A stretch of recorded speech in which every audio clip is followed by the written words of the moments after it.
Sir, पूरे 800 billion की नकदी तैयार है। गोदाम में अब इसे रखने तक की जगह नहीं बची। आप सच में अपनी आधी दौलत इसमें झोंक रहे हैं। सब कुछ लगा दो, एक भी नोट मत बचाना। सब जला दो, मेरे लिए। हर एक नोट, सबका सब जला देना। जिस पल मैं अपनी आंखें बंद करूं, उसी पल ईस्ट डिस्ट्रिक्ट पावर प्लांट की हर यूनिट से संपर्क करना। लगातार पूरे 49 दिनों तक इसे जलाते रहना। एक भी नोट बचना नहीं चाहिए। 800 बिलियन, बार्न्स के लिए यह रकम किसी कल्पना से भी परे थी, लेकिन मेरे लिए यह तो बस मेरी अगली मंजिल तक पहुंचने का यात्रा खर्च था। मैं जन्म से ही यिन यांग आंखों वाला था। बचपन से ही मैं भूत प्रेतों को देख सकता था। इस दुनिया में जो कागज का पैसा जलाया जाता है, वह पाताल लोक में असली सोना चांदी बन जाता है। यही पूरे 800 बिलियन मेरे लिए उस दुनिया तक जाने वाली सुनहरी सड़क बनने वाले थे। बार्न्स, मैं, जूलियन वेल्स, इस दुनिया का सबसे अमीर इंसान था, और अब मैं पाताल लोक का भी सबसे अमीर इंसान बनूंगा। यह सुनते ही बार्न्स की आंखों से आंसू बहने लगे। सर, मेरी पूरी जिंदगी में न कभी पत्नी थी, न कोई संतान। इतनी विशाल दौलत, और अब जब मैं अपनी आखिरी सांसें गिन रहा हूं, तो मेरे पास सिर्फ बार्न्स ही बचा है। बार्न्स, मैंने तुम्हारे अकाउंट में एक रकम ट्रांसफर कर दी है, इतनी कि तुम्हारी आने वाली कई पीढ़ियां आराम से जी सकें। अब बाहर चले जाओ, मैं कुछ देर अकेला रहना चाहता हूं। जी सर। बार्न्स चुपचाप कमरे से बाहर चला गया। ब्रदर ऑक्स, ब्रदर हॉर्स, लगता है अब तुम दोनों भी मेरा इंतजार करते करते अधीर हो चुके हो। तुम हमें देख सकते हो? हाँ, बचपन से ही मैं तुम्हें देखता आया हूं। तो बताओ, पाताल लोक सच में कैसा होता है? क्या वहां सचमुच नरक के 18 स्तर हैं? किंग यम ने तुम्हारी मृत्यु का समय रात के तीसरे पहर तय किया है। समय आ चुका है। तो मरना ऐसा महसूस होता है, अजीब है, लेकिन काफी सुकून देने वाला। उसी समय बार्न्स ने अचानक दरवाजा खोल दिया। सर, आपका फोन यहीं रह गया था।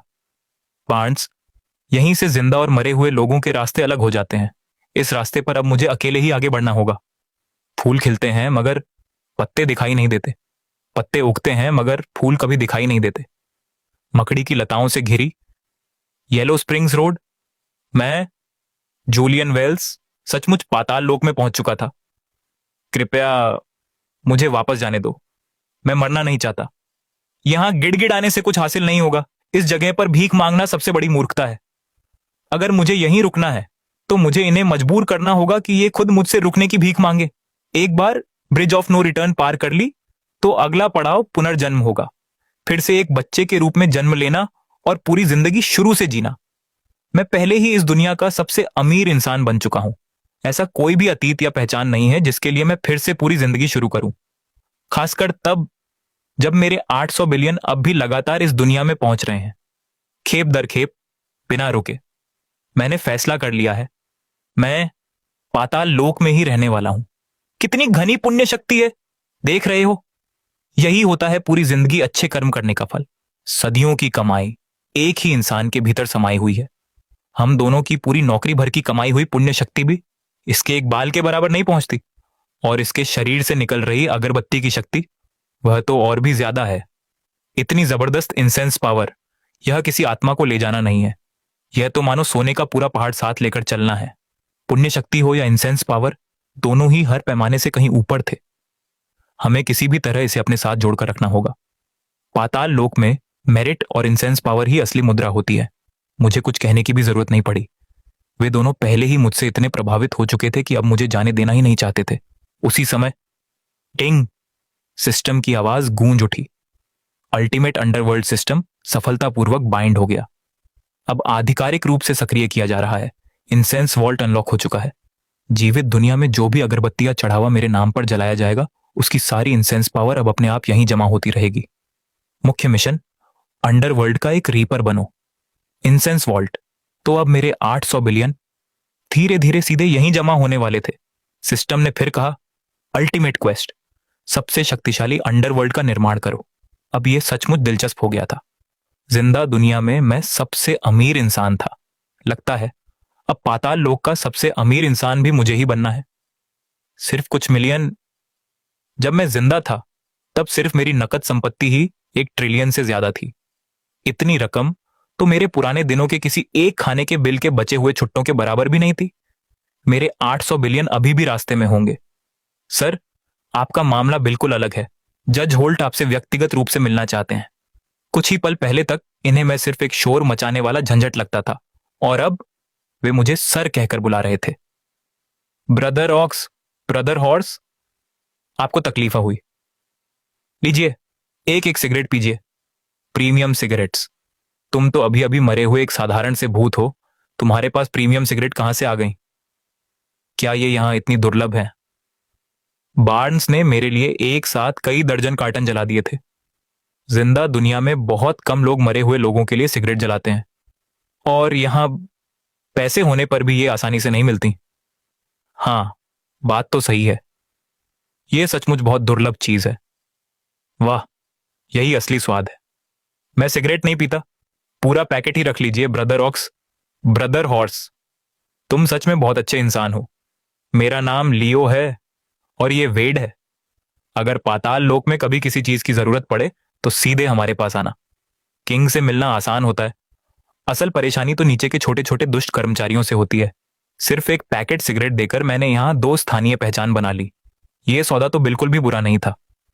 हाँ हाँ दोस्त, तुम्हारे पास जितनी पुण्य शक्ति है, अगर तुम यहीं रहकर रीपर बनते हो तो तुम्हारा भविष्य बेहद उज्जवल होगा। और अगर तुम पुनर्जन्म लेना चाहो तो हम तुम्हें किसी बहुत अच्छे परिवार में जन्म भी दिला सकते हैं। नहीं, मैं पुनर्जन्म नहीं लूंगा। मैं पाताल लोक में ही रहूंगा। जिंदा दुनिया में अब मेरे लौटने लायक कुछ भी नहीं बचा। हाँ हाँ, यही हुई ना सीधी और साफ बात। तो आज से हम सब एक ही विभाग के साथी हुए। लेकिन पहले ही साफ बता दें, हमारा 10th कोर्ट पूरे पाताल लोक में सबसे आखिरी रैंक पर है।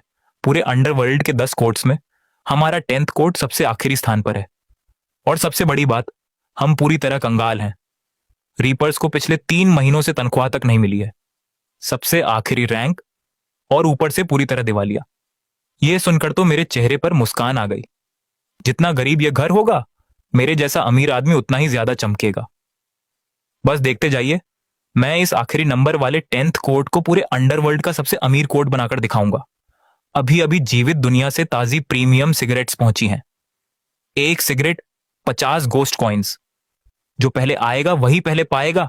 एक सिगरेट की कीमत 50 गोस्ट कॉइन्स, और जो पूरा पैकेट में अभी मुफ्त में दे आया था, वह यहां आराम से 1000 गोस्ट कॉइन्स या उससे भी ज्यादा में बिक सकता था। यह अंडरवर्ल्ड मेरी उम्मीद से कहीं ज्यादा जीवंत निकला। ब्रोदर ऑंक्स, ब्रोदर हॉर्स, जिंदा दुनिया में जो कागज का पैसा जलाया जाता है, वह यहां आकर कैसे बदलता है। यहां का बाजार भाव 1 के बदले 10 का है। जिंदा दुनिया में 100 कॉइन्स का खरीदा हुआ कागजी पैसा जलने के बाद यहां 1000 गोस्ट मनी बन जाता है। 1 के बदले 10। बार्न्स ने सिर्फ मेरे अंतिम संस्कार के सामान खरीदने के लिए ही 800 बिलियन अलग रखे थे। 800 बिलियन, अगर एक अनुपात 10 की दर से हिसाब लगाया जाए तो वह पूरे 8 ट्रिलियन गोस्ट मनी बनेंगे। 8 ट्रिलियन। हाँ हाँ, लगता है मेरे पास बस थोड़ा सा पैसा है।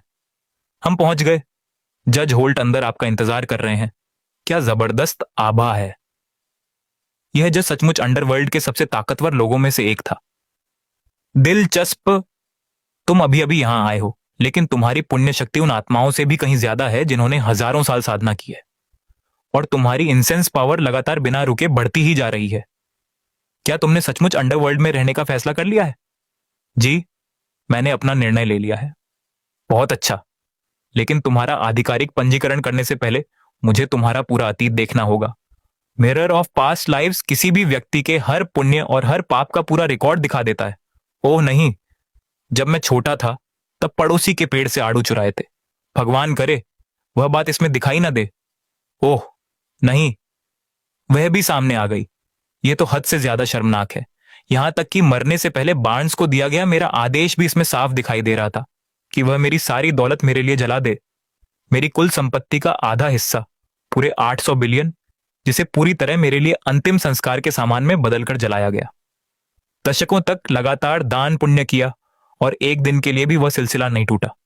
इतनी असाधारण पुण्य शक्ति होना कोई साधारण बात नहीं है। अब समझ आया तुम इतने असाधारण क्यों हो। वाकई अद्भुत। तो अब क्या मेरा रीपर के रूप में पंजीकरण हो सकता है? तुम जैसी प्रतिभा का फैसला करने का अधिकार सिर्फ मेरे जैसे जज के पास नहीं है। मेरे साथ चलो, मैं तुम्हें किसी से मिलवाने ले चलता हूं। किस से? किंग से। जब किंग के सामने जाओ तो बहुत सावधान रहना। हर शब्द सोच समझकर बोलना और अपने व्यवहार में जरा भी गलती मत करना। जो भी करो, सीमा कभी पार मत करना। यहां तक कि मेरे जैसा जज भी उनसे मिलने की अनुमति मांगते समय पूरा सम्मान दिखाता है। लगता है ये किंग ऐसा व्यक्ति है जिसकी मौजूदगी ही लोगों के दिलों में डर बैठा देती है।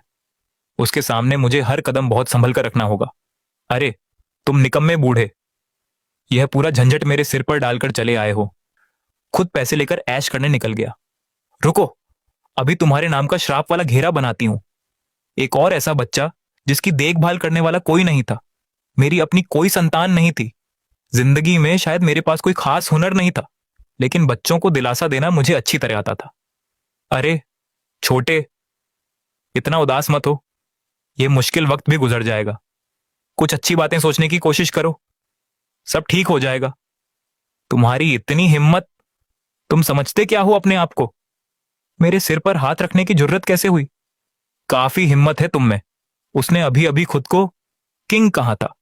ओह नहीं, जिसके सिर पर मैंने प्यार से हाथ फेरा था वह कोई रूठी हुई छोटी बच्ची नहीं थी। वह तो 10th कोर्ट की किंग यामा थी। महारानी किंग यामा।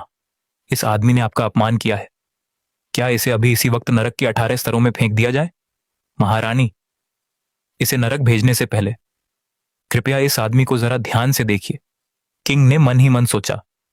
इतनी घनी पुण्य शक्ति और लगातार बहती हुई इंसेंस पावर, यह आदमी तो चलता फिरता खजाना है।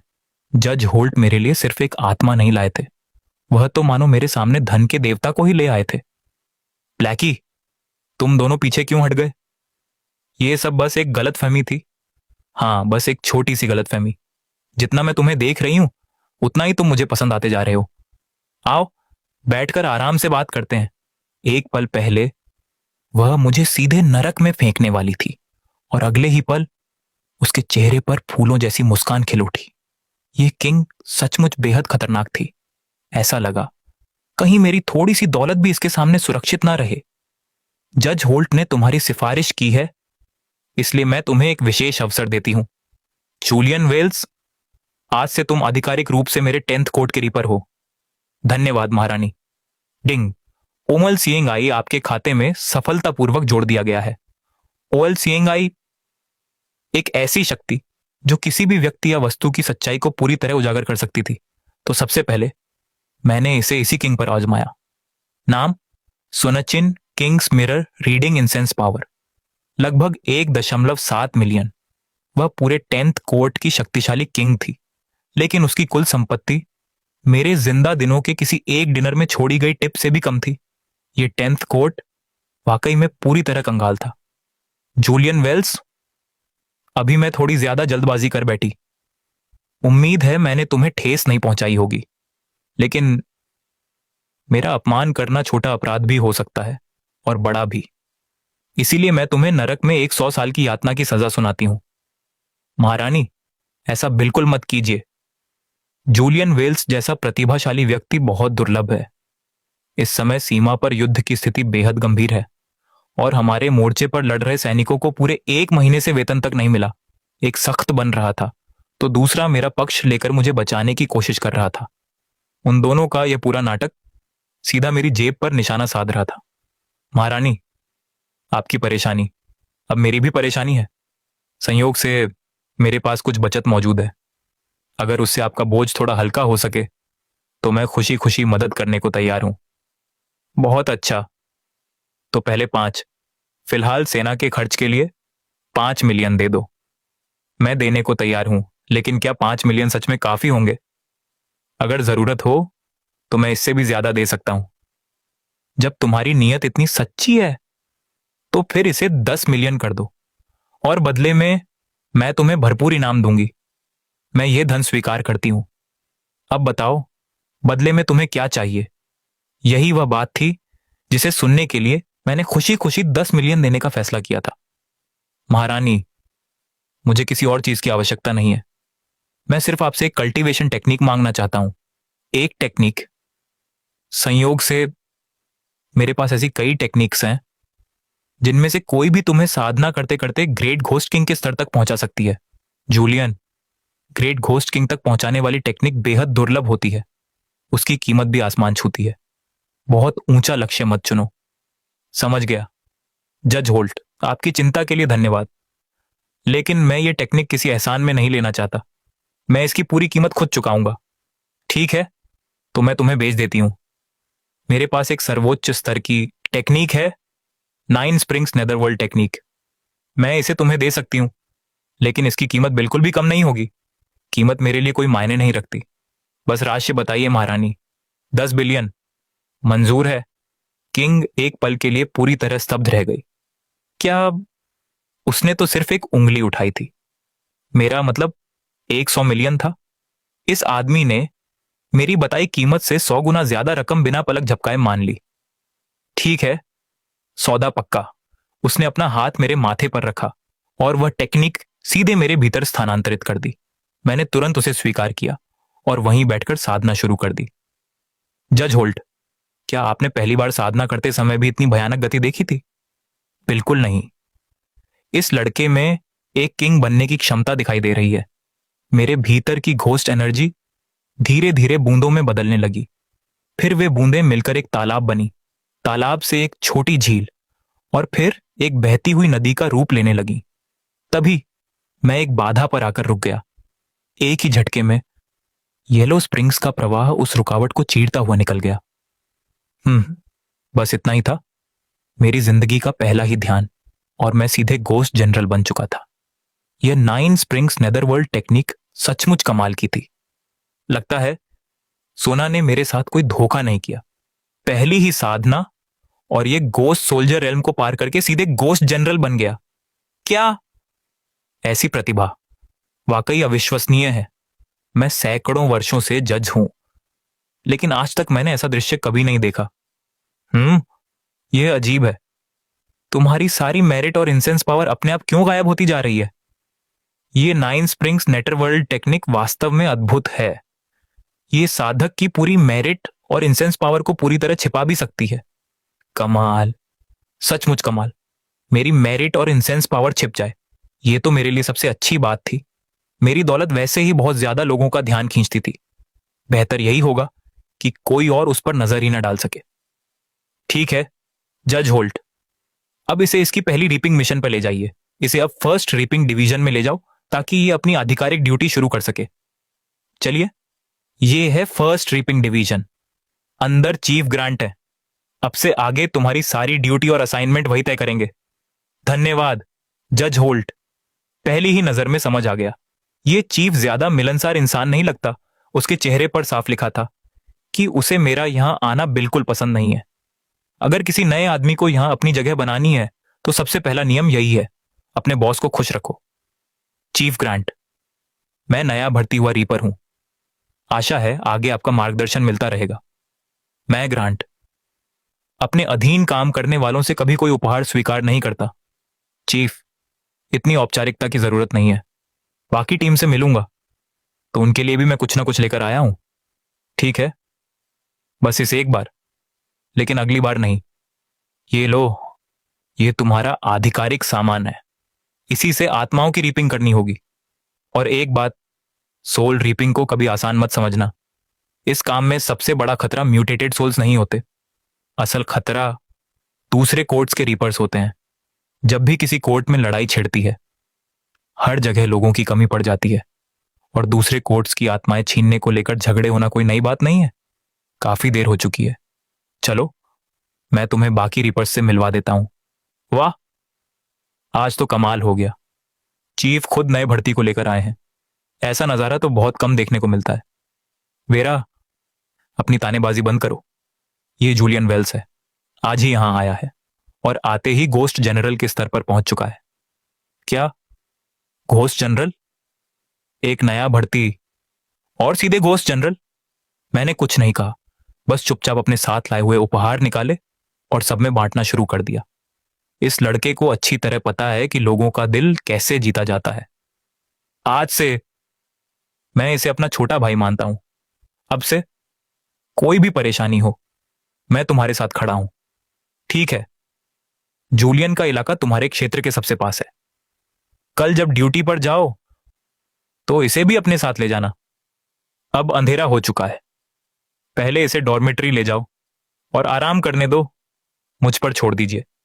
आओ छोटे भाई, मैं तुम्हें तुम्हारा नया घर दिखाता हूं। लो, यही है 10th कोर्ट रीपर डॉर्मेट्री। जो भी कब्र तुम्हें पसंद आए उसे चुन लो और वहीं रहने लगो। क्या? स्टाफ का डॉर्मेट्री दरअसल पूरा का पूरा कब्रिस्तान निकला। ब्रदर जूलियन, सचमुच आप ही हैं? वेड और मैं यहीं सामने रहते हैं। सोचा भी नहीं था कि अलग होने के बाद हम फिर से एक ही विभाग में साथी बन जाएंगे, और अब तो पड़ोसी भी। लगता है हमारे बीच सचमुच किस्मत का कोई गहरा रिश्ता है। मैं मुस्कुरा दिया।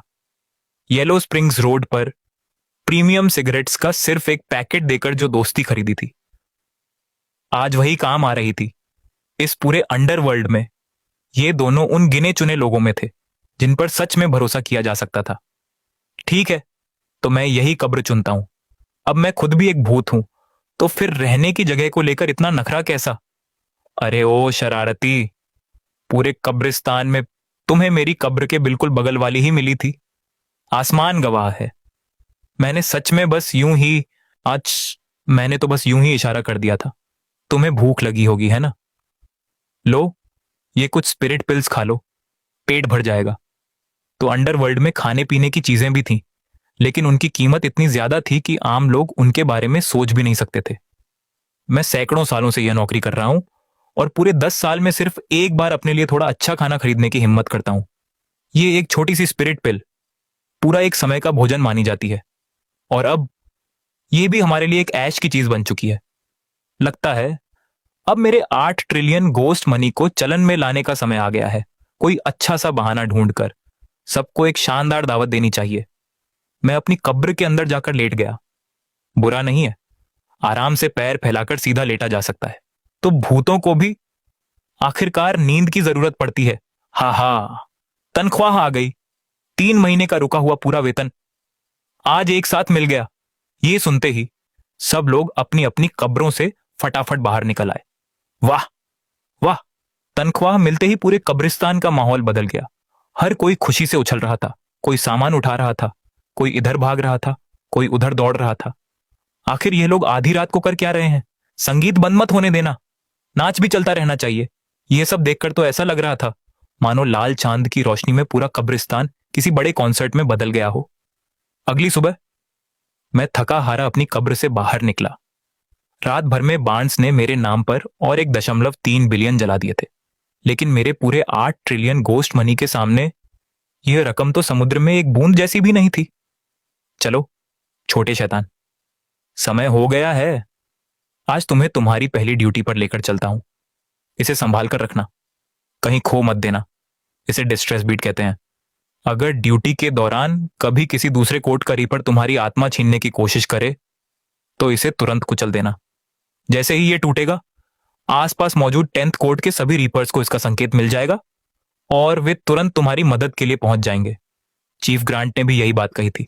लगता है दूसरे कोर्ट्स के रीपर्स सचमुच आत्माएं छीनने के लिए हथियार तक उठा लेते हैं। बेहतर होगा मैं इस डिस्ट्रेस बीट को हमेशा अपने पास ही रखूं। यह है घोस्ट गेट। जिंदा दुनिया और अंडरवर्ल्ड के बीच यही एकमात्र दरवाजा है। इसे पार करते ही तुम फिर से जीवित दुनिया में पहुंच जाओगे। मैं एक बार उसी दुनिया में मर चुका था और अब मैं फिर वहीं लौट रहा था। क्या बात है, तुम जैसे पूरे रीपर और सूरज की रोशनी से डर रहे हो? हम साधक हैं। अगर थोड़ी सी धूप भी सहन ना कर पाए तो पूरी दुनिया हमारा मजाक उड़ाएगी। वह देखो, उस आदमी की मौत अब बहुत करीब है। उसके नाम के आगे जो अंक दिखाई दे रहे हैं वही उसकी मौत का समय बताते हैं। और उसके नाम का रंग भी ध्यान से देखो।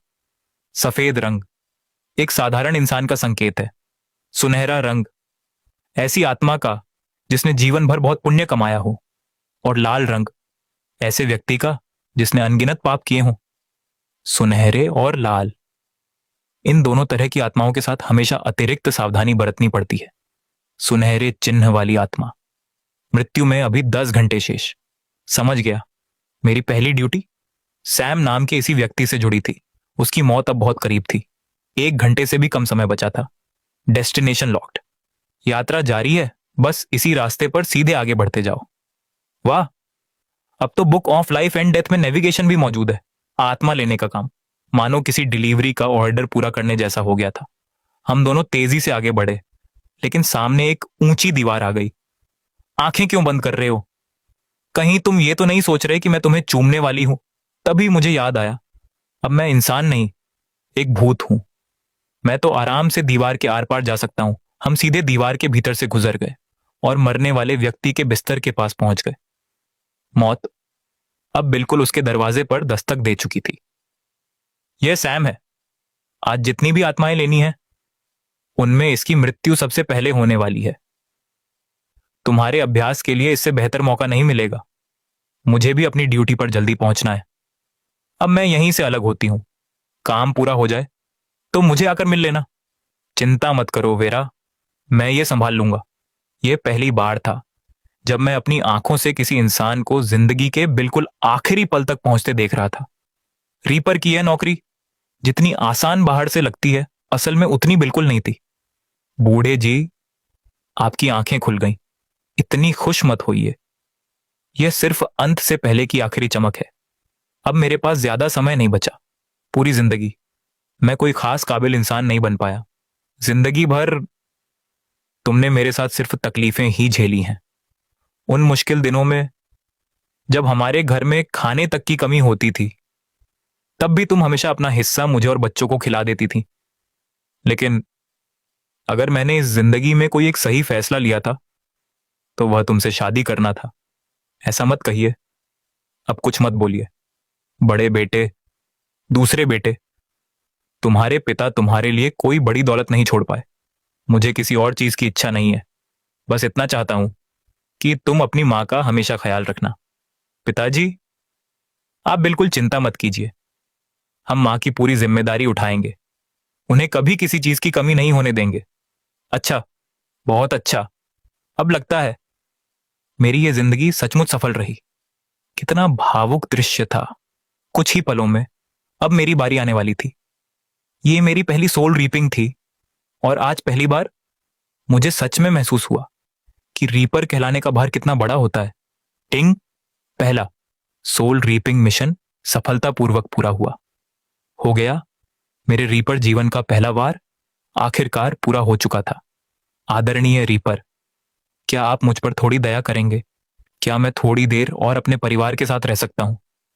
ओल्ड सैम, मैं तुम्हारा दर्द समझ सकता हूं, लेकिन जिंदा और मरे हुए लोगों के रास्ते हमेशा अलग होते हैं। अगर तुम यहीं रुके रहे तो तुम्हें सिर्फ और ज्यादा कष्ट मिलेगा। चलो, मेरे साथ चलो। रास्ते में तुम्हें एक आखिरी बार जीवित दुनिया देखने का मौका मिलेगा। वह जाना नहीं चाहता था, लेकिन समय पूरा हो चुका था। यह ऐसा सफर था जो कोई भी उसकी जगह तय नहीं कर सकता था। मैं उसे साथ लेकर दीवार के आर पार निकल आया। हमें बाहर आते देख वेरा आगे बढ़ी। तुमने अपनी पहली ड्यूटी बहुत अच्छी तरह पूरी कर ली। मेरा काम भी खत्म हो गया। मैंने कुछ नहीं कहा, बस हल्के से सिर हिलाकर जवाब दे दिया। अभी समय काफी था। अरे छोटे शैतान, कैसा रहेगा अगर मैं तुम्हें एक फिल्म दिखाने ले चलूं?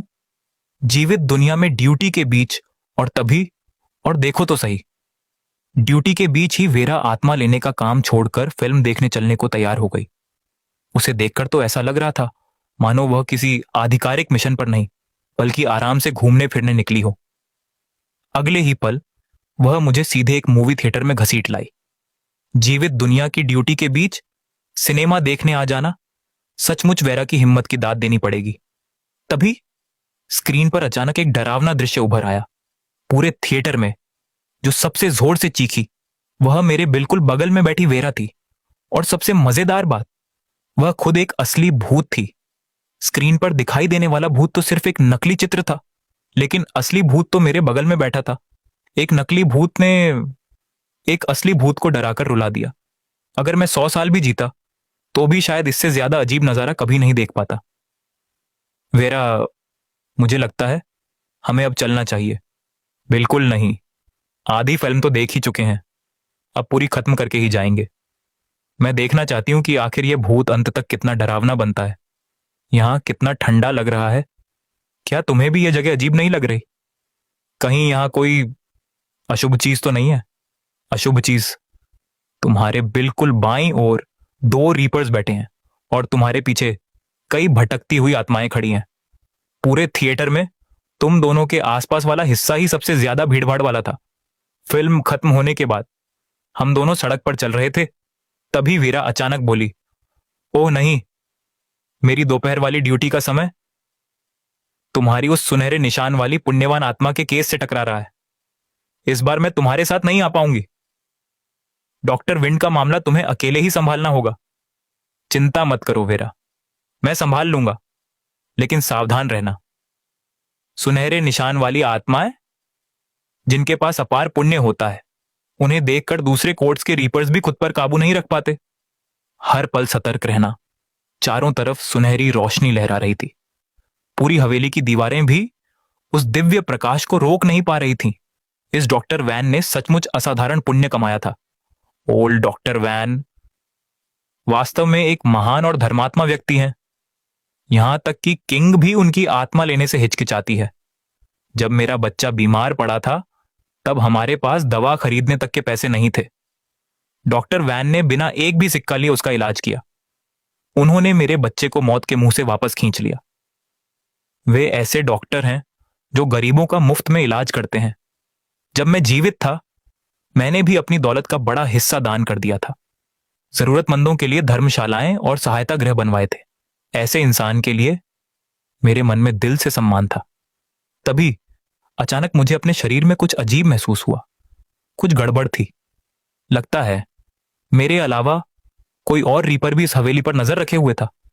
मैं धीरे धीरे उसकी ओर बढ़ा ताकि देख सकूं वह कौन है। लाल आभा। वीरा ने पहले ही बताया था, लाल रंग भारी पाप का संकेत होता है। पहले ऑल सीइंग आई से इसकी जानकारी देख लेता हूं।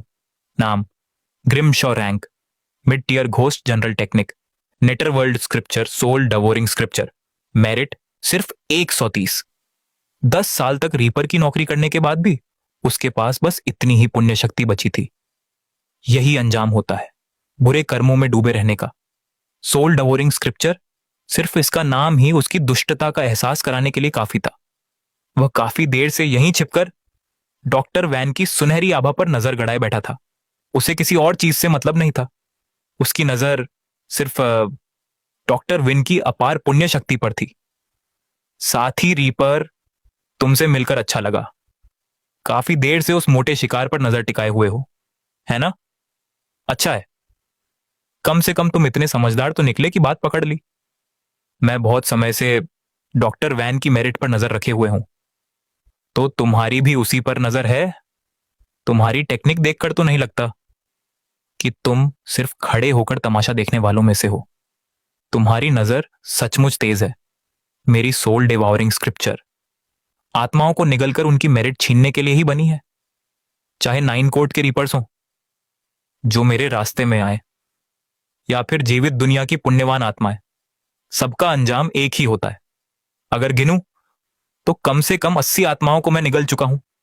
इतनी सारी आत्माएं निगलने के बाद भी नाइनथ कोर्ट ने तुम्हें कुछ नहीं कहा? मूर्ख। जब भी मैं कुछ आत्माएं कम लेकर लौटता हूं, तो रिपोर्ट में बस इतना लिख देता हूं कि उन्होंने विरोध किया और उन्हें मारना पड़ा।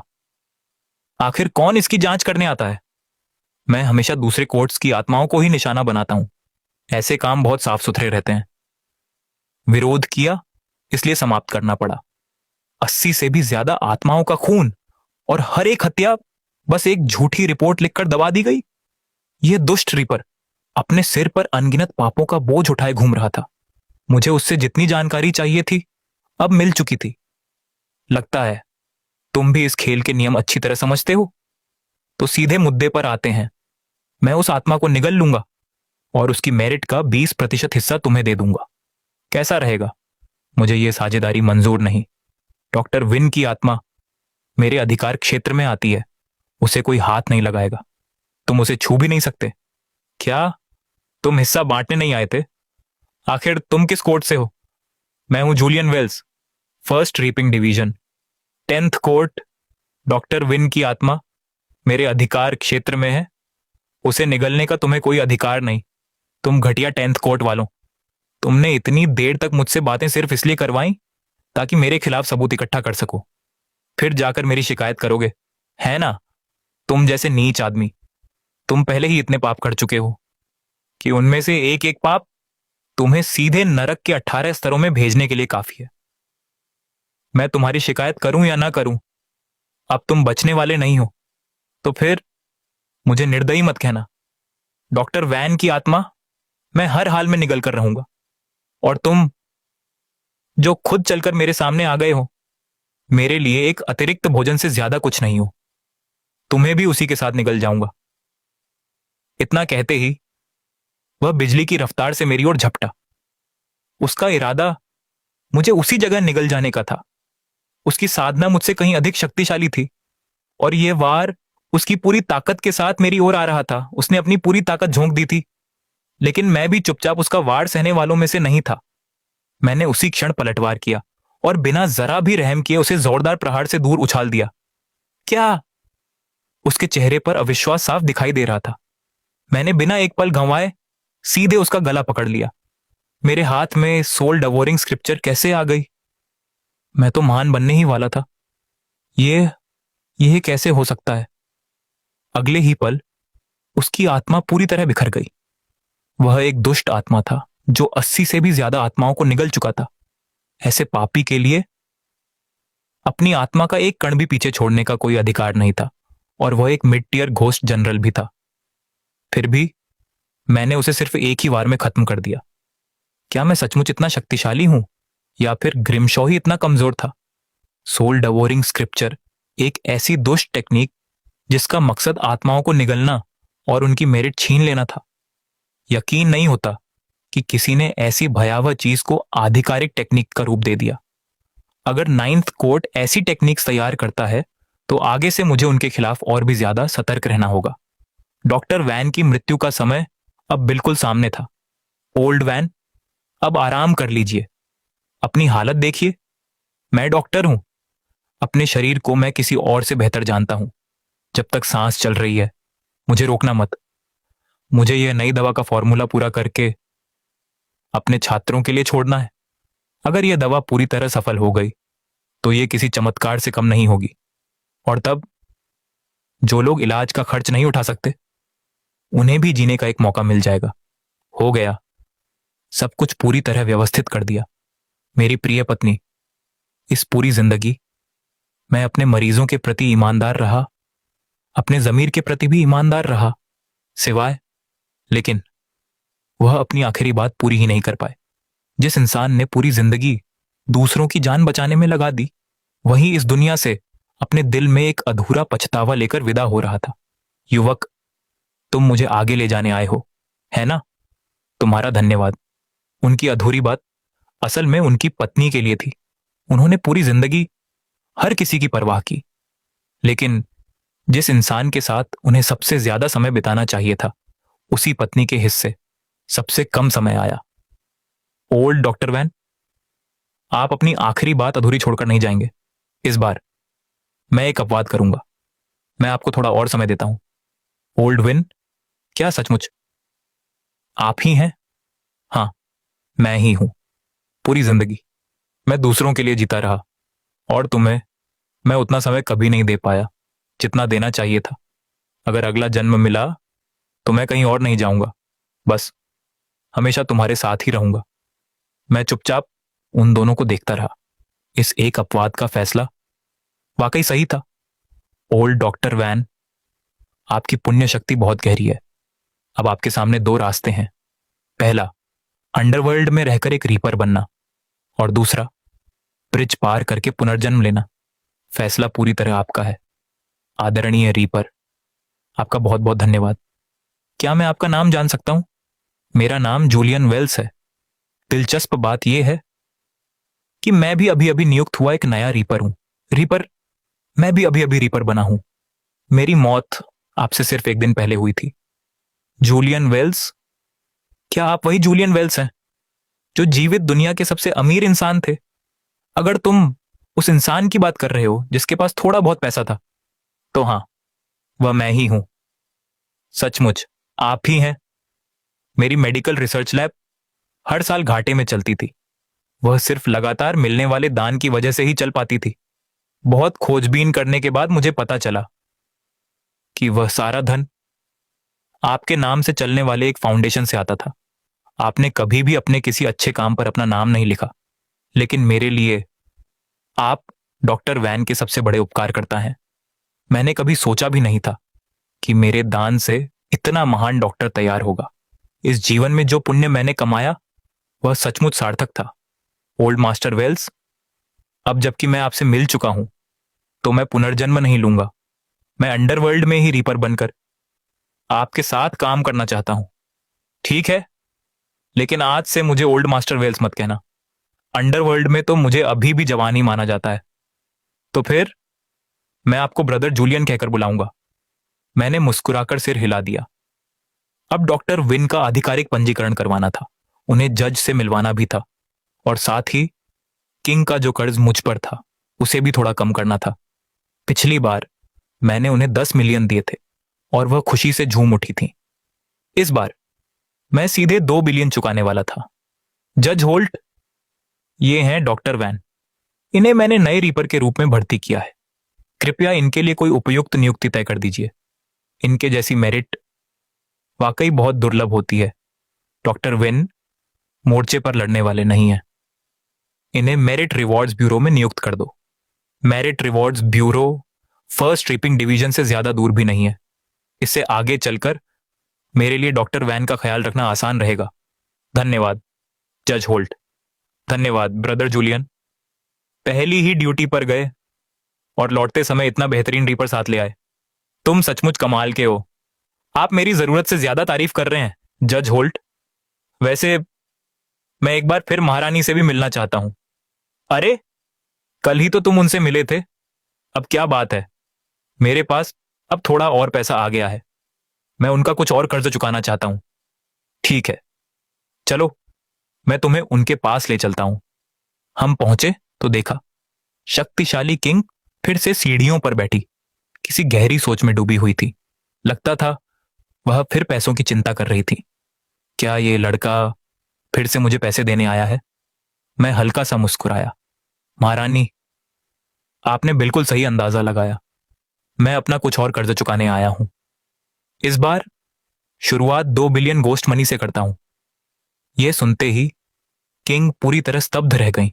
उन्होंने मन ही मन सोचा, अभी तो इसे यहां आए एक दिन भी पूरा नहीं हुआ और इसके पास पहले से ही 2 बिलियन गोस्ट मनी आ गए। मुझे पता है कि यह जीवित दुनिया का सबसे अमीर इंसान था, लेकिन 2 बिलियन गोस्ट मनी को भी ऐसे निकाल रहा है मानो यह कोई मामूली रकम हो। मैंने बिना कुछ कहे पूरे 2 बिलियन गोस्ट मनी उनके सामने रख दिए। उन्हें देखकर किंग के चेहरे पर इतनी बड़ी मुस्कान फैल गई कि वह उसे छिपा ही नहीं पा रही थी। तो बताओ, इतना सारा पैसा देते हुए दिल तो दुख रहा होगा। दुख रहा है, सच कहूं तो बहुत दुख रहा है। हाँ हाँ, अच्छा है, दुख होना ही चाहिए, वरना मुझे तो लगता कि मैं कोई सपना देख रही हूं। जूलियन वेल्स, तुम सचमुच हमारे 10th कोड के लिए भाग्य के सितारे बनकर आए हो। धन्यवाद महारानी। वैसे ये पूरे 2 बिलियन नकद उठाकर लाने में मेरे हाथ ही दुखने लगे। क्या अंडरवर्ल्ड में मोबाइल फोन नहीं होते? यहां मोबाइल पेमेंट जैसी कोई चीज नहीं है क्या? मोबाइल पेमेंट बिल्कुल है। कहीं ऐसा तो नहीं कि तुम्हें इसके बारे में पता ही नहीं था? ये देखो, अभी कुछ देर पहले मेरे खाते में सिर्फ 1,000 गोस्ट मनी थे और अब उसमें पूरे 2 बिलियन 1,000 गोस्ट मनी हो गए हैं। तो यहां मोबाइल पेमेंट भी मौजूद है। फिर मैं जो इतना पसीना बहाकर 2 बिलियन नकद ढोता हुआ यहां तक आया, वह सब आखिर किस लिए था? तुम तो सचमुच धन के देवता हो। तुम्हारी सुरक्षा का पूरा ध्यान रखना होगा। ब्लैके, व्हाइटे, आज से तुम दोनों जूलियन वेल्स के निजी अंगरक्षक हो। अब से हर समय इसके साथ रहना और इसकी पूरी सुरक्षा करना। लेकिन हम दोनों तो ग्रेट घोस्ट किंग हैं, फिर एक साधारण घोस्ट जनरल की सुरक्षा हम क्यों करें? ठीक इसी वजह से, क्योंकि यह मेरे लिए सबसे महत्वपूर्ण व्यक्ति है और इसलिए मैं ये जिम्मेदारी तुम दोनों को सौंप रही हूं। अगर 2 ग्रेट घोस्ट किंग्स हर समय मेरे पीछे पीछे घूमेंगे तो हर किसी की नजर मुझ पर पड़ जाएगी। फिर मेरा चुपचाप अमीर बनने का पूरा प्लान ही बेकार हो जाएगा। वैसे मैंने अभी तक तुम दोनों के नाम नहीं पूछे। मैं रेवन ब्लैक हूं और ये ड्रेक व्हाइट, ब्लैक की का उपनाम ब्लैक और वाइटी का उपनाम वाइट। सच में इनके नाम इन पर बिल्कुल जचते थे। चलो, मैं यहां नया हूं, जरा मुझे बाजार घुमा दो, कुछ चीजें खरीदनी है। शायद बहुत समय से किंग के महल में बंद रहने की वजह से जैसे ही मैंने खरीदारी का नाम लिया, दोनों की आंखें चमक उठी। सबसे महंगी वाली 3 यूनिट दे दीजिए, बाकी पैसे अपने पास रख लीजिए। अभी कुछ देर पहले तक ये दोनों मेरी बात सुनने को भी तैयार नहीं थे, और अब इतनी गर्मजोशी से मुझे यंग मास्टर कहकर बुला रहे थे, जैसे बरसों से मेरी सेवा कर रहे हो। आखिर लोगों का दिल जीतने का सबसे तेज रास्ता पैसा ही तो होता है। अरे छोटे शैतान, आखिरकार मिल गए तुम। आज पहली ही ड्यूटी में तुमने बहुत बड़ा योगदान दिया है। सबको भूख लगी होगी, आज मैं सबको खाना खिलाती हूँ। वीरा सचमुच बहुत वफादार थी, सबको दावत देने का खर्च खुद उठाने के लिए तैयार हो गई। लेकिन वह भी तो सिर्फ एक साधारण रीपर थी, इतना महंगा खाना खिलाना उसके बस की बात नहीं थी। आज का बिल मैं दूंगा। उसने जैसे ही मेन्यू देखा, वह हैरानी से वहीं जम गई। इस एक डिश की कीमत ही मेरी आधे महीने की तनख्वाह के बराबर है। यह रेस्टोरेंट तो लगता है ग्राहकों को लूटने के लिए ही खुला है। अरे छोटे शैतान, तुम भी कुछ डिश ऑर्डर करो, आज मैं दिल खोलकर खर्च करने वाली हूं। तुम दोनों जो मन करे ऑर्डर कर लो। वेरा, तुम तो साफ साफ इसका पक्ष ले रही हो। हा हा, अगर पसंद नहीं है तो भी सहना पड़ेगा। क्या तुमने यहां के दाम देखे भी हैं? ये वाला भी ले आइए, और ये वाला भी, साथ में आपकी सबसे मशहूर सिग्नेचर स्पेशलिटी डिश भी। और हाँ, सबसे महंगी वाली शराब की 20 बोतलें भी ले आइए। वहां की सबसे महंगी शराब, एक बोतल की कीमत 10,000 गोस्ट मनी थी। 20 बोतलों का मतलब पूरे 2 लाख गोस्ट मनी। इतनी रकम तो मेरी पूरी जिंदगी की बचत भी नहीं चुका सकती थी। छोटे शैतान, सच कहूं तो अब यह दावत खिलाने की मेरी हैसियत नहीं रही। वेरा, आराम से बैठो और बस खाना खाओ। आज का पूरा बिल शुरू से ही मुझे देना था, उससे बहस करने का कोई मतलब नहीं था। अगर बिल उसकी पूरी जमा पूंजी से भी ज्यादा हो जाएगा तो चाहे वह कितनी भी जिद करे, बिल चुका ही नहीं पाएगी। जूलियन, यह सब बहुत ज्यादा फिजूल खर्ची है। इस पूरी मेज पर जितना खाना है, उसकी कीमत में शहर के अच्छे इलाके में एक घर खरीदा जा सकता है। और जब अपना घर हो सकता है तो फिर डॉर्मेट्री में रहने की क्या जरूरत। छोटे शैतान, मैंने तो अभी तक चॉपस्टिक भी नहीं उठाई। क्यों ना कुछ ऑर्डर रद्द कर दें, भले ही पूरे पैसे वापस ना मिले, लेकिन थोड़ा तो बच जाएगा। मैंने उसकी बात का कोई जवाब नहीं दिया, बस आराम से खाना खाने लगा। यह खाना साधारण भोजन बिल्कुल नहीं था। हर व्यंजन में गोस्ट एनर्जी समाई हुई थी। जैसे ही पहला कौर मेरे मुंह में गया, वह सीधे मेरी आत्मा में समा गया। ऐसा महसूस हुआ मानो मेरी कल्टीवेशन तेजी से बढ़ रही हो। अब समझ आया यह खाना इतना महंगा क्यों है।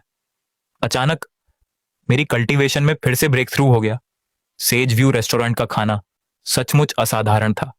जब सबका पेट भर गया तो मैं बिल चुकाने काउंटर पर चला गया। वेरा मन ही मन सोच रही थी, इतना खाना कम से कम कई लाख गोस्ट मनी का तो होगा। क्या यह छोटा शैतान सच में इतना बड़ा बिल भर पाएगा? अगर नहीं भर पाया तो शायद मुझे अपनी पूरी जमा पूंजी निकालनी पड़ेगी। हम दोनों काउंटर तक पहुंचे। मैंने अपना फोन निकाला और सीधे क्यूआर स्कैन करके भुगतान कर दिया। जैसे ही मैंने स्कैन किया, वेरा की नजर मेरे अकाउंट बैलेंस पर पड़ गई। वह मन ही मन चौंक उठी। इसके अकाउंट में पूरे 9 अंकों की रकम है। मैं तो बेवजह ही इतनी देर से चिंता करती रही। छोटे शैतान, तुमने तो बहुत कुछ छिपा कर रखा था। तुम्हारे पास इतना सारा पैसा है? वेरा, मैंने तुमसे कभी कुछ नहीं छिपाया। क्या मैंने कभी एक बार भी कहा था कि मैं गरीब हूं? जब तुम्हारे पास इतना पैसा है तो फिर स्टाफ डॉर्मेट्री में क्यों रहते हो? अपना घर क्यों नहीं खरीद लेते? जरूर खरीदूंगा, खाना खा लिया है। अब सीधे घर खरीदने चलते हैं। मुझे भी साथ ले चलो, मैं मोल भाव करने में तुम्हारी मदद कर दूंगी। जरूर, तुम्हारी सलाह काम आएगी। अरे वेरा जी, क्या आप कोई मकान देखने आई हैं? कैसा घर चाहिए आपको? 3rd रिंग रोड के अंदर ऐसी कोई भी प्रॉपर्टी नहीं है जिसकी जानकारी मुझे मिस्टर चाओ को ना हो। आपने गलत समझा, घर मुझे नहीं मेरे यंग मास्टर को खरीदना है। ओह, क्षमा कीजिए यंग मास्टर। बताइए, आपको कैसा घर चाहिए? बस घर बड़ा होना चाहिए, लोकेशन सबसे बेहतरीन हो, और अगर हो सके तो शहर के बिल्कुल बीचों बीच हो। कम से कम 500 वर्ग मीटर या उससे भी बड़ा। शहर के बिल्कुल बीचों बीच, और कम से कम 500 वर्ग मीटर का होना चाहिए। मेरा मन ही मन चौंक गई। क्या इसे जरा भी अंदाजा है कि ऐसे घर की कीमत कितनी होगी? आपकी पसंद के मुताबिक ज्यादा विकल्प नहीं है। थर्ड रिंग रोड के अंदर 500 से 600 वर्ग मीटर वाले 3 मकान उपलब्ध हैं। उनकी कीमत लगभग 20 से 30 मिलियन गोस्ट मनी है। सेकंड रिंग रोड के अंदर 400 वर्ग मीटर का सिर्फ एक मकान है, और फर्स्ट रिंग रोड के अंदर बिक्री के लिए सिर्फ एक ही हवेली उपलब्ध है। उसका क्षेत्रफल 1000 वर्ग मीटर से भी ज्यादा है, उसके साथ पूरा फर्नीचर और बगीचा भी बिना किसी अतिरिक्त शुल्क के मिलेगा। कुल कीमत 150 मिलियन गोस्ट मनी। क्या फर्स्ट रिंग वाली हवेली की कीमत पर थोड़ी बातचीत हो सकती है? मालिक ने पहले ही साफ कह दिया है, एक भी गोस्ट कॉइन कम नहीं होगा। तो फिर रहने दीजिए। यह सुनते ही मिस्टर चाओ का दिल बैठ गया। उसे लगा मैंने वह हवेली छोड़ने का फैसला कर लिया है। लेकिन अगले ही पल मैंने कहा, मोल भाव की कोई जरूरत नहीं, 150 मिलियन मंजूर हैं। मालिक से मुलाकात तय कीजिए, मैं अभी अनुबंध पर हस्ताक्षर कर देता हूं। उस हवेली के मालिक हॉवर्ड कैश हैं। उन्हें अंडरवर्ल्ड का सबसे अमीर इंसान कहा जाता है। उन्होंने सारी जिम्मेदारी हमारी एजेंसी को सौंप रखी है। यह सौदा स्वर्ग और पृथ्वी के नियमों के तहत पूरी तरह सुरक्षित है। आप निश्चिंत रहिए। सबसे अमीर अंडरवर्ल्ड वाला मेरे सामने खुद को सबसे अमीर कहलवा रहा है। नाम हॉवर्ड कैश। क्या सिर्फ ऐसा नाम रख लेने से कोई सचमुच अमीर बन जाता है? यंग मास्टर, मैं इस हवेली को जानती हूं। यह किंग के महल के बिल्कुल बगल में है। कई दशक पहले मेरी मुलाकात हॉवर्ड कैश से हुई थी, किंग के महल के बिल्कुल बगल में। तो फिर यह हवेली खरीदने की वजह और भी मजबूत हो गई। बस यही हवेली चाहिए। भुगतान कैसे करेंगे? अगर चाहें तो हम आपके लिए लोन की व्यवस्था भी कर सकते हैं। जरूरत नहीं, मैं पूरी रकम एक साथ दूंगा। पूरी रकम? क्या इस समय आपके पास इतना पैसा मौजूद है? अभी नहीं, लेकिन बहुत जल्द होगा। मैंने अनुबंध पर हस्ताक्षर कर दिए और वेरा ने मेरे फोन से भुगतान पूरा कर दिया। हाँ हाँ यंग मास्टर, ये रही आपकी चाबियां, इन्हें संभाल कर रखिए। एजेंसी से निकलते ही मैं सीधे अपनी नई हवेली की ओर चल पड़ा। चाबियां हाथ में थीं। कुछ देर बाद मैं फिर किंग के महल पहुंच गया। फिर आ गए? अब क्या बात है महारानी, इस बार कोई और काम नहीं है। मैं सिर्फ एक खुशखबरी देने आया हूं। आज से आप और मैं पड़ोसी हैं। मैंने आपके महल के बगल वाली हवेली खरीद ली है। तुम हावर्ड कैश वाली हवेली की बात कर रहे हो? जी वही। लगता है आप भी उसे अच्छी तरह जानती हैं। यह सब देखकर वेरा पूरी तरह हैरान रह गई। इतनी महान किंग और ये छोटे शैतान से इतनी घुल मिलकर बातें कर रही हैं। आज जो कुछ भी देख रही हूं उसे समझना मेरे बस की बात नहीं है। मैं उस हवेली को जानती हूं, बहुत अच्छी तरह जानती हूं। जूलियन वेल्स, लेकिन उस हवेली से ज्यादा उम्मीद मत रखना। ऐसा क्यों कह रही हैं महारानी? उन्होंने चुपचाप अपना हाथ उठाया और हवेली की ओर इशारा कर दिया। अंदर जाओ, सब कुछ खुद समझ जाओगे। मिस्टर चाउ ने तो साफ कहा था कि हवेली के साथ फर्नीचर और बगीचा भी मिलेगा। लेकिन ये पूरे आंगन में इतने सारे गड्ढे क्यों हैं? ये तो साफ साफ झूठा विज्ञापन है। महारानी, इस मामले में आपको मेरे लिए न्याय करना होगा। इसमें एजेंसी की कोई गलती नहीं है। गलती मेरी है। वो दरअसल कुछ दिन पहले मैंने इस बगीचे के सारे पौधे खुद ही खुदवा कर बेच दिए थे। उस समय 10th कोर्ट की आर्थिक हालत बहुत खराब थी। वैसे भी यह हवेली खाली पड़ी थी, तो मैंने सोचा थोड़ा बहुत सामान बेचकर काम चला लेते हैं। भला किसने सोचा था कि तुम्हारे जैसा कोई आकर सचमुच ये हवेली खरीद लेगा? सच कहूं, मेरा ऐसा करने का इरादा नहीं था। महारानी, तो फिर अंदर रखा फर्नीचर, छोटे मोटे फर्नीचर के कुछ सामान, वो भी मैंने बेच दिए। लेकिन मुख्य हॉल और मास्टर बेडरूम का सारा सामान मैंने बिल्कुल नहीं छुआ। तुम सिर्फ अपना सामान लेकर सीधे रहने आ सकते हो। कृपया इस बात का बुरा मत मानना। असल में ये हवेली पहले हार्वर्ड कैश की थी। उस समय मेरे पिता बार बार उससे पैसे मांगते रहते थे। आखिरकार तंग आकर वह 10th कोर्ट छोड़कर चला गया। अगर किसी से फायदा उठाने की बात आए तो शायद मैंने ये आदत अपने पिता से ही सीखी है। मैं पूरी तरह निशब्द रह गया। मन ही मन बस एक ही बात आई, जैसा बाप वैसी बेटी। लगता है भविष्य में मेरी यह शाही पड़ोसन मुझे बिल्कुल चैन से नहीं रहने देगी। ऐसी कोई बात नहीं है महारानी, ये सब तो बस भौतिक चीजें हैं। मैं धीरे धीरे अपनी पसंद का नया सामान खुद खरीद लूंगा। अच्छा है, कम से कम तुम हालात समझते हो। तो ठीक है, बाकी सब तुम खुद संभाल लेना। मैं अब महल वापस जा रही हूं। यंग मास्टर, इस बार तो महारानी ने सचमुच हद कर दी। आपके घर का सामान तक उठाकर भेज दिया। अगर हमें पहले से पता होता कि वह हम दोनों से यही सब उठवाने वाली है तो हम इतने चक्कर कभी नहीं लगाते। अच्छा, तो इस हवेली को खाली कराने में तुम दोनों का भी हाथ था, और अब यहीं खड़े होकर मेरे लिए नाराज होने का नाटक कर रहे हो? वेरा, इस हवेली में इतने सारे खाली कमरे हैं, तुम भी क्यों ना यहीं आकर रहने लगो। बार बार आने जाने की परेशानी भी नहीं रहेगी। नहीं, ऐसा बिल्कुल नहीं हो सकता। मैं तुम्हारे घर में मुफ्त रहूं, लोग क्या कहेंगे? सब यही सोचेंगे कि मैं अपने पैरों पर खड़ी नहीं हो सकती और तुम मेरा खर्च उठा रहे हो। मैं वेरा 10th कोर्ट में हमेशा अपनी मेहनत के दम पर जीती आई हूं। एक दिन मैं अपना घर खुद खरीदूंगी। ठीक है, तो फिर जब मन करे यहां मिलने चली आना। वेरा, इस हवेली की गोस्ट एनर्जी बहुत घनी है। यह तुम्हारी कल्टीवेशन के लिए भी बहुत अच्छी रहेगी। बस यही बात मुझे सबसे ज्यादा पसंद आई। आज काफी देर हो चुकी है, अब मैं वापस चलती हूं। हाँ हाँ, अब तो हम दोनों भी फर्स्ट रिंग के प्रॉपर्टी ऑनर्स बन गए। यह इलाका पूरे अंडरवर्ल्ड में सबसे घनी घोस्ट एनर्जी वाला था। मैंने पूरी रात कल्चरेशन की और अगली सुबह मैं मिड टीयर घोस्ट जनरल तक पहुंच चुका था। अंडरवर्ल्ड में आए अभी सिर्फ 2 या 3 दिन ही हुए थे, लेकिन इस हवेली पर खर्च किया गया हर एक सिक्का पूरी तरह वसूल हो चुका था। यंग मास्टर, आज का क्या कार्यक्रम है? मुझे ड्यूटी पर जाना है। तुम दोनों यहीं रहो, मेरे पीछे आने की जरूरत नहीं। नहीं यंग मास्टर, ऐसा नहीं हो सकता। महारानी ने हमें साफ आदेश दिया है कि हर समय आपकी सुरक्षा करनी है। मेरे पास अपनी सुरक्षा के लिए पर्याप्त साधन है। अगर तुम दोनों मेरे साथ रहोगे तो मेरी आजादी ही कम हो जाएगी। ठीक है, अगर यंग मास्टर की यही इच्छा है तो हम उसी का सम्मान करेंगे। ये लो 10 मिलियन गोस्ट मनी, तुम दोनों इसे रख लो। हवेली के लिए जरूरी सामान खरीद लेना और कुछ भरोसेमंद नौकर भी रख लेना।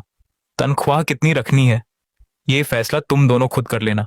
10 मिलियन? हे भगवान! यंग मास्टर ने बिना पलक झपकाए इतनी बड़ी रकम ट्रांसफर कर दी।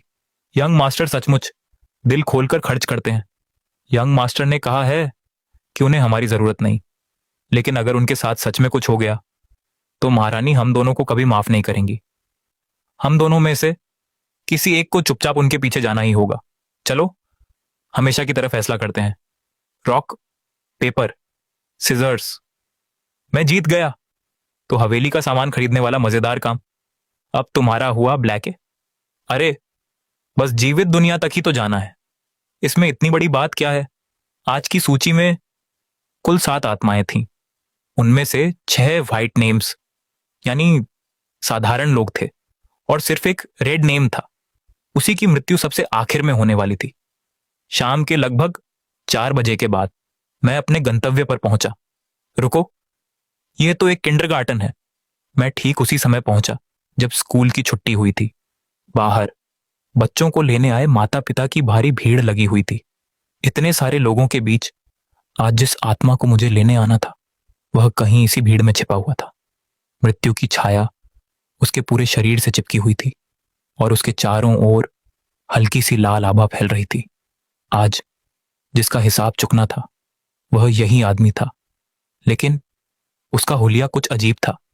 वह खुद को पूरी तरह छिपाए हुए चुपके चुपके घूम रहा था। आखिर वह यहां करने क्या आया था? उसका नाम वोंग था। रिकॉर्ड के अनुसार वह डकैती और हमले जैसे अपराध कर चुका था और कानून से भागा हुआ एक वांछित अपराधी था। इस पूरे मैदान में जहां बच्चे और उनके माता पिता मौजूद थे, मौत का निशान सिर्फ उसी पर था। आज मुझे सिर्फ उसी की आत्मा ले जानी थी। जेडेन, क्या तुम्हें याद है बेटा?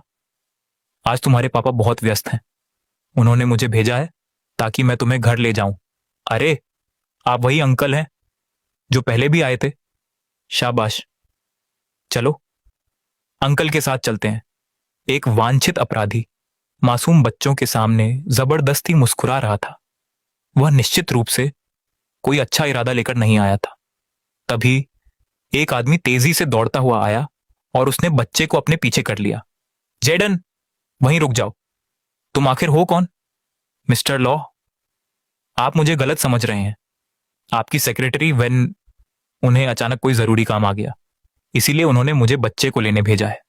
अगर तुम सचमुच वेन के दोस्त हो तो अंदर चलो, बैठकर बात करते हैं। इतना सुनते ही उस भगोड़े अपराधी को कुछ गड़बड़ होने का एहसास हो गया। वह तुरंत मुड़कर भागने लगा, लेकिन उस आदमी ने एक ही शोल्डर थ्रो में उसे जमीन पर पटक दिया। सब लोग जल्दी आओ, मदद करो, यह आदमी बच्चों का अपहरण करने आया है। इतना सुनते ही आस पड़ोस के लोग दौड़ पड़े और सबने मिलकर उसकी जमकर पिटाई शुरू कर दी। जिस इंसान ने पूरी जिंदगी बुरे कर्म ही किए हों, चाहे वह दुनिया के किसी भी कोने में क्यों ना भाग जाए, एक दिन उसके पापों का हिसाब उसे चुकाना ही पड़ता है। ऐसा इंसान अंदर तक सड़ चुका होता है। उसके लिए सिर्फ मौत भी कोई पर्याप्त सजा नहीं थी। तभी उसकी आंखों में लाल रोशनी भड़क उठी। वह क्रोध से दहाड़ा, तुम सबको मरना होगा ना, मैं तुम सबको अपने साथ मौत के घाट ले जाऊंगा। मरने के बाद भी वह अपनी नफरत जिंदा लोगों पर निकालना चाहता था। अगर उसकी गोस्ट एनर्जी किसी इंसान को छू जाती तो हल्का असर होता, तो गंभीर बीमारी लग जाती, और अगर असर ज्यादा गहरा होता तो सीधी मौत भी हो सकती थी। तभी उसने मेरी ओर घूरकर गरजते हुए कहा, ये रीपर आखिर आया कहां से? मैंने शांत स्वर में जवाब दिया, क्या तुम यही उम्मीद कर रहे थे कि मैं यहां मौजूद ही ना रहूं?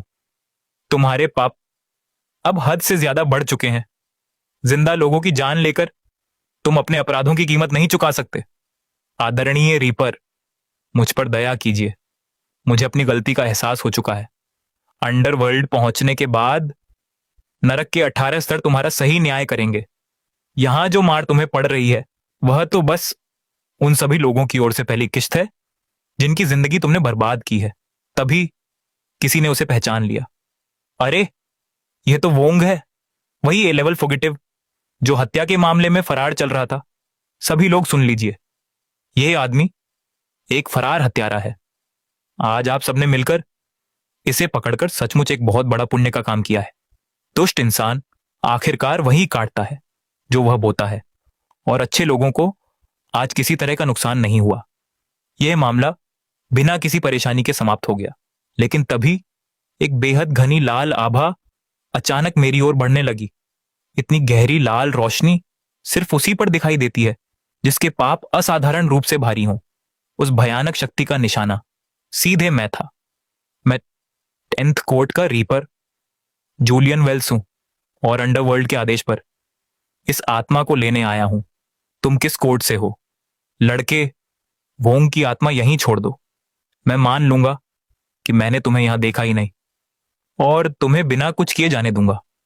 उसकी पहचान साफ नहीं थी। मैंने तुरंत ऑनल सीइंग आई का इस्तेमाल किया, लेकिन जो सामने आया वह मेरी उम्मीद से भी ज्यादा चौंकाने वाला था। सोल डेवोरिंग स्क्रिप्चर, फिर वही शैतानी टेक्निक। ये बूढ़ा भूत मुझसे पूरे एक बड़े रियलम ऊपर था, और उसका उपनाम भी वोंग ही था। दोनों का एक ही उपनाम, आखिर इनके बीच रिश्ता क्या था? ये वोंग, तुम्हारा क्या लगता है? वह मेरा अपना पोता है। मरते ही वह एक म्यूटेटेड सोल बन गया। उसकी जन्मजात क्षमता बहुत शानदार है। मैं उसे अपने साथ ले जाकर उसकी शक्ति विकसित करूंगा। लेकिन तुम जैसे दूसरे कोर्ट के रीपर मेरे रास्ते में क्यों आ रहे हो? अभी के अभी यहां से चले जाओ। अंडरवर्ल्ड के नियम साफ कहते हैं कि किसी दूसरे कोर्ट की आत्मा छीनना सीधे सीधे मृत्युदंड के बराबर अपराध है। वोंग मेरे अधिकार क्षेत्र में आता है, और यही अंतिम फैसला है। बचाइए। वोंग घबराकर चीख उठा। बूढ़े भूत की आंखें तुरंत खून की तरह लाल हो गईं। एक बार और मदद के लिए चिल्लाकर देख, फिर देखना तुम्हारा क्या हाल करता हूं। नीच लड़के, तुम खुद मौत को दावत दे रहे हो। अगर मेरे प्यारे पोते का एक बाल भी बांका हुआ तो उसी पल मैं तुम्हें इसकी कीमत चुकवाऊंगा। हाँ हाँ, लड़के,